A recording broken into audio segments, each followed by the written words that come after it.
Online shopping used to be immune to inflation.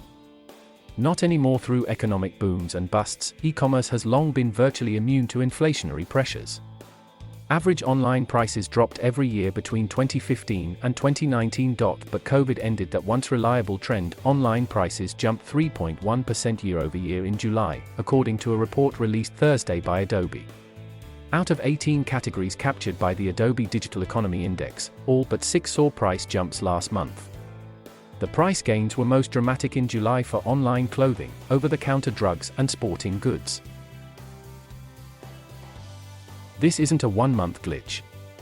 Online prices began rising soon after the pandemic erupted in March 2020, and that trend has continued. Adobe found that online prices rose by 2.3% during the 12 months ending in June and gathered momentum in July. That marks a sharp reversal from the pre-COVID historical trend. Between 2015 and 2019, online prices dropped by an average of 3.9% every year. Why it matters? Goolsby said the fact that online inflation is hotter than normal suggests the next few monthly inflation reports released by the US government may not show inflation is cooling off just yet. That would be a disappointment to consumers, not to mention the Federal Reserve, White House, and the many economists arguing these price spikes are just a temporary phenomenon.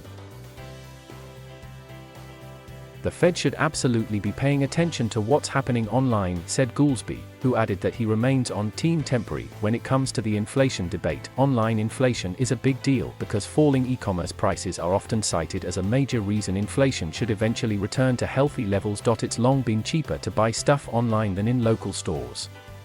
That's partially because shoppers can quickly and easily find what sites are offering the best deals. Consumers don't even need to leave their couch to bargain hunt. Yet in July, annual prices rose sharply for online apparel, non-prescription drugs, and sporting goods, Adobe said. Other categories returned to their deflationary trends. In July, online prices dropped for computers, toys, and office supplies, but even in areas where prices dropped, they are not doing so as fast as usual. Adobe said online prices for electronics fell 2% during the 12 months ended July. That's a sharp contrast from the 2015 to 2019 historical average drop of 9% in online electronic prices. Adobe has been tracking online prices monthly since 2014, but it only began releasing numbers on e-commerce inflation last month. Previously, Adobe shared that data almost exclusively with government agencies and academics. Everything is going up, so why has inflation infiltrated online shopping? First, e-commerce doesn't exist in a vacuum. It only makes sense for online prices to reflect the broader inflationary environment. The price of everything is going up, Goolsby said. Government-measured inflation, which include online shopping, has been scorching lately. U.S. consumer prices spiked by 5.4% over the 12 months ended in July. That tied with June for the fastest annual consumer inflation since 2008. Secondly, Adobe blamed online inflation on supply chain bottlenecks. That's the same challenge that has contributed to delayed furniture shipments and shortages in recent months of everything from steel and lumber to computer chips. After getting sidelined by COVID, supply is having serious trouble catching up to surging demand. Demand is another factor here. The pandemic shuttered brick-and-mortar stores and made some shoppers nervous about going to grocery stores.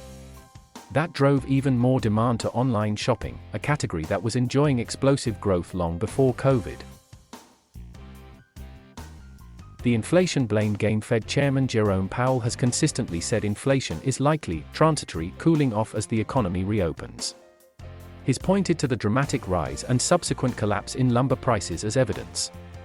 Powell has, however, acknowledged there is a risk the Fed are wrong and inflation hangs around for longer than anticipated. The CEOs of BlackRock and JP Morgan have recently said they don't think inflation will be temporary. The inflation debate has become a political football, with Republicans attacking Democrats for rising prices of groceries and back-to-school supplies. Democrats' reckless economic policies have caused a massive spike in prices, and parents across the country are feeling the sting as they send their kids back to school, NRCC Chairman Tom Emmer said in a statement Wednesday. Goolsby, a veteran of the Obama administration, dismissed the inflation attacks and remained steadfast in his belief that inflation will ease soon enough. The inflationists have the problem that every time a Democratic president has proposed to do something, they've said there is imminent danger of hyperinflation, Goolsbee said, pointing to warnings of rapid price hikes caused by the 2009 stimulus package and Obamacare. They've been systematically wrong over and over.